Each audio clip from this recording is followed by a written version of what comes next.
So the Rings of Power season finale has come and gone. The first season is done. Where does this episode fall in terms of how I felt about this show? Well, anybody who's been following my videos, you know that I was a big fan of this show, of like just about every episode. This episode's really no exception, although I felt that there were parts of this season finale that were a little odd, choice-wise, as far as the filmmaking goes. I'll jump right into it with what I thought was odd was the opening, like the cold open of the show, showing the three, agents of Sauron confronting the meteor stranger, and then immediately saying that he is Sauron and like kind of lead him away, and then it jumps into the the opening of the show. I don't think, has the show had a cold open like that yet? I don't know if it has. I can't really remember, but I thought it was weird because right at the bat I was like, all right, well, why the fuck would they reveal that right away? That's kind of stupid. And then obviously that's not the case, as you watch later in the episode. He's not Sauron, but Sauron is revealed in the episode. And I will admit that the parts with Sauron later are probably my favorite parts of the episode, but I'll get to that in a minute. Let's stick with the stranger for a minute. So the stranger has been gathered by these agents of Sauron, these three witches or whatever they may be, and he's being led through the wilderness or whatever, and on his way to the kingdom of Rune, which is pretty cool, the land of Rune, which is it was pretty cool to hear that name drop. That was something I've been waiting to, not waiting to see necessarily, but anytime they drop a little bit more Tolkien land and like lore in there, I'm a big fan of. So it was cool to hear that name drop. And obviously the Harfoots, Nori and company are on their way to try and save him. And I don't know, right at the bat, I was just like, God, if this guy is Sauron, what is the end goal here with these Harfoots? Because it doesn't seem like it fits, right? And after last week's episode, I was convinced he wasn't Sauron. He couldn't be Sauron. He wouldn't care about these people, Even if he had like memory loss or whatever, it wouldn't work for the character to have like a 180 and all of a sudden be a bad guy. It does work, however, for another character later on. But obviously, the other storyline that's happening is Galadriel and Halbrand have made their way to Celebrimbor's kingdom or whatever. I forget the name of the kingdom. And they're having a damn time trying to figure out how to make the mining of the little bit of mithril that they have work. And then Halbrand, who was on death's doorstep, suddenly just strolls into the forgery and has one conversation with Celebrimbor, and immediately I'm like, he's Sauron. He is.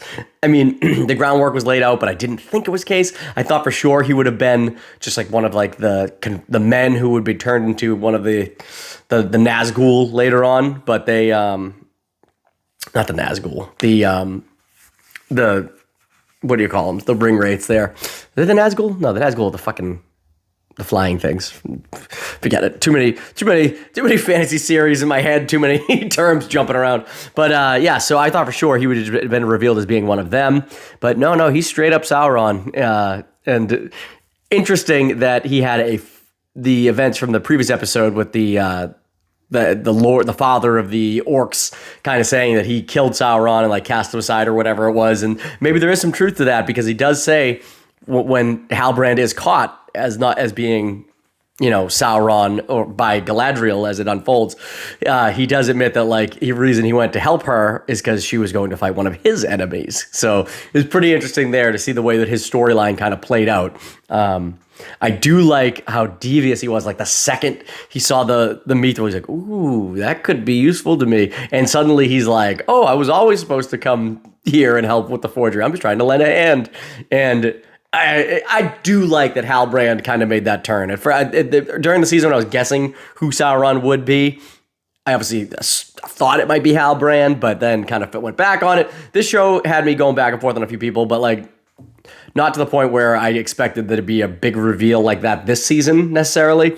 But I did like the way that Halbrand, or I guess I could just call him Sauron now. I do like the way that his interactions with Galadriel were post the reveal. He was just so conniving and so just trying to get her trust while also making sure that he continues his plans. Oh, I really dug it. I like that he was really trying to be super deceptive. So it really worked for me. I do like the reveal somewhat at the end that the stranger is. I mean, obviously he's Gandalf. There's no question now. He's literally dropping he's dropping lines that Gandalf drops later in the series. So if it turns out that he's like a blue wizard or Radagast or something stupid like that, that would be a waste. I mean, you've already the groundwork. They just make him be Gandalf and let's just jump into the next season with that knowledge. But I did like that. I did like that the second he got his hand on like a wizard's staff or whatever, like he was able to like harness his powers a little better and kind of like just like obliterate the three witches. So that was pretty cool.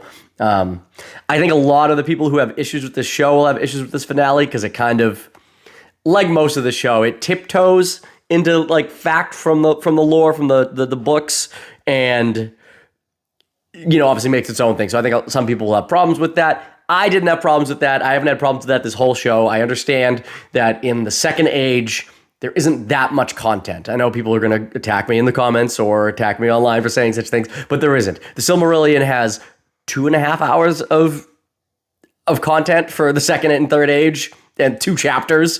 So there's not a lot there to pick apart. No matter what, this series was going to have a lot of creative there's going to be a lot of creative leeway there with trying to flush out a full story. So I had no problem with that from the jump, but I think a lot of Tolkien purists are not going to like this series.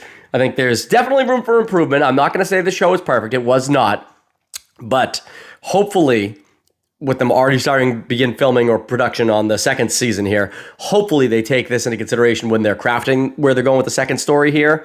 Obviously, this season ended with the forging of the 3 elven rings, which I know that lore-wise, I think Sauron literally gifts the rings to everybody. So that's a little bit of a change there, but I guess you could say that kind of works because he was the one who pushed the ideas forward as to how to forge the rings. So I'm sure you will see him show up to the Dwarven realm to try and get them to make their rings and take some of the Mithril and then go to the Kingdom of Man and all that stuff in the following season. But I was a big fan of this show, guys. There's obviously, like I said, there's room for improvement. Hopefully the second season, they can find an easier way to kind of navigate between the lore and telling a compelling story week to week.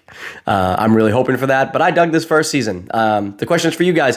What did you think of the first season of The Rings of Power? Did you like this finale? Did it hit as well as the other episodes for you? Did it fall lower? Is it right in the middle? Whatever you thought about it, let me know in the comments. Click the like button, subscribe to the channel. We'll come at you with more videos later on. See ya.